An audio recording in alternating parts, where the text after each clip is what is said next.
Good morning and welcome to the Daily Word with Pulaski Heights United Methodist Church. My name is Kathleen McMurray and I'm one of the pastors here, and I'm so thankful to be with you in this time of devotion today, Wednesday, March 24th. As we grow closer to Holy Week that begins next week and closer to the remembrance of Jesus' death on the cross and his resurrection on Easter Sunday, our scripture lesson for today comes from John chapter 12, verses 27 through 36. Now my soul is troubled, and what should I say? Father, save me from this hour? No. It is for this reason that I have come to this hour. Father, glorify your name. Then a voice came from heaven, I have glorified it, and I will glorify it again. The crowd standing there heard it and said that it was thunder. Others said an angel has spoken to him. Jesus answered, this voice that has come is for your sake, not for mine. Now is the judgment of this world. Now the ruler of this world will be driven out. And I, when I am lifted up from the earth, will draw all people to myself. He said this to indicate the kind of death that he was to die. The crowd answered him, we have heard from the law that the Messiah remains forever. How can you say the Son of Man must be lifted up? Who is the Son of Man? Jesus said to them, the light is with you for a little longer.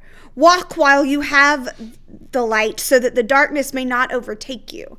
If you walk in the darkness, you do not know where you are going. While you have the light, believe in the light so that you may become children of the light. After Jesus had said this, he departed and hid from them. Now, Jesus gives some powerful words there at the end of these verses about light, right? About the light, him being the light and residing with people as light. And how if they walk in him, if they walk in his ways and follow his paths, they too will be light in the midst of darkness. But being this light often comes in the midst of darkness. Being light is often difficult, as Jesus says that he knows that the hour is coming that will be a different one, that he has a time of trouble that is approaching. Being the light can be trouble at sometimes. It can be hard sometimes. And so in those moments where our faith might be dwindling, in those moments where our lights might be dim and where we find it more difficult to recognize the light that Christ does indeed give us, we can follow once again the example of Jesus. He departed, he hid from them. He sought solace in solitude and being in the presence of God alone.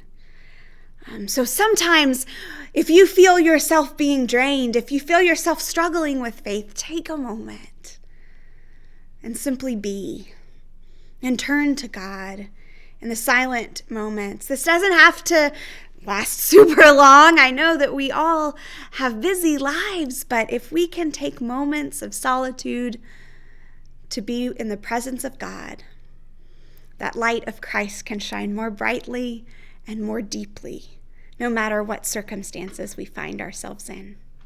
May you be blessed this day with the light of Christ.